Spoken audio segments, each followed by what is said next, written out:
Horror సినిమాలు అంటే అందరూ ఊపిరి బిగపట్టి మరీ చూస్తుంటారు. అయితే చాలా వరకు ఓటీటీ ప్లాట్ఫామ్ అన్నిటికీ కూడా సబ్స్క్రిప్షన్ తీసుకోవాల్సిందే. కానీ యూట్యూబ్లో ఉన్న ఈ హర్రర్ సినిమాను మీరు మిస్ అయి ఉంటే మాత్రం ఓ మంచి సినిమాను మిస్ అయినట్లే. మరి ఆ సినిమా ఏంటో చూసేద్దాం. హర్రర్ సినిమాలు అంటే చాలు ఈ మధ్య చిన్న పెద్ద తేడా లేకుండా చూసేస్తున్నారు. అయితే ఇప్పటి వరకు ఎన్నో హర్రర్ సినిమాలను చూసి ఉంటారు, కానీ ఇలాంటి ఓ హర్రర్ సినిమాను మాత్రం అస్సలు చూసి ఉండరు. పైగా ఈ హర్రర్ సినిమా ఎటువంటి సబ్స్క్రిప్షన్ లేకుండా ఫ్రీగా చూసేయొచ్చు.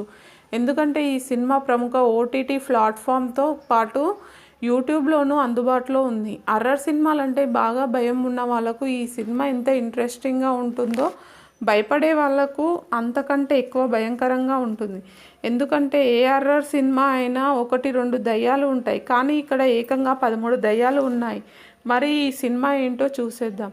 ఈ సినిమా పేరు 13 గోస్ట్స్. సినిమా పేరును బట్టి అర్థం చేసుకోవచ్చు ఈ సినిమాలో మొత్తం 13 దయ్యాలు ఉండబోతున్నాయి అని. సాధారణంగా అన్ని హర్రర్ సినిమాలలో ఎవరిలో దయ్యం ఉందో కనిపెట్టి వారి నుంచి దయ్యాన్ని ఎలాగూ ఒకలా బయటకు పంపించే ప్రయత్నాలు లాంటివి చేస్తూ కొత్త ప్రయోగాలు చేస్తుంటారు. ఈ సినిమా కూడా అలాంటిదే, కానీ చాలా డిఫరెంట్. ఈ సినిమా 2001లో విడుదలయ్యింది. హర్రర్ సినిమాలంటే ఇష్టపడే వాళ్ళకు ఈ సినిమా బెస్ట్ సజెషన్ అని చెప్పి తీరాలి. ఇప్పుడు ఈ సినిమా అమెజాన్ ప్రైమ్లోను యూట్యూబ్లోను అందుబాటులో ఉంది. మరి ఈ సినిమాను ఎందుకు మిస్ చేయకుండా చూడాలి?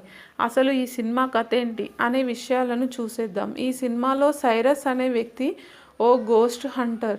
తను 13 దయ్యాలను కలిపి ఓ ప్రయోగం చేయాలని అనుకుంటాడు. అందుకోసం 12 దయ్యాలను బంధిస్తాడు. కానీ 13వ దయ్యాన్ని బంధించే క్రమంలో అతను మరణిస్తాడు. అయితే అతను చనిపోయే ముందు తన ఇంటిని తన బంధువులలో ఒకరైన ఆర్థర్ అనే వ్యక్తికి చెందాలని వీలు రాస్తాడు. అప్పటి వరకు చాలా పేదరికంలో ఉండి కష్టాలు పడుతున్న వ్యక్తికి ఇప్పుడు ఇల్లు రావడంతో అదృష్టంగా భావించి తన కుటుంబంతో సహా ఆ ఇంటికి వెళ్తాడు. కానీ అసలు కథ అప్పుడే స్టార్ట్ అయింది. ఈ క్రమంలో చనిపోయిన వ్యక్తి అసిస్టెంట్ ఆ ఇంటికి వచ్చి ఆ 12 దయ్యాలు ఆ ఇంటి బేస్మెంట్లో ఉన్నాయని గుర్తించి ఆర్థర్కు చెప్తాడు.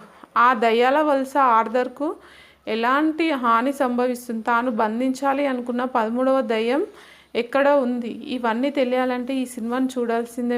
మరి ఈ సినిమాపై మీ అభిప్రాయాలను కామెంట్స్ రూపంలో తెలియచేయండి.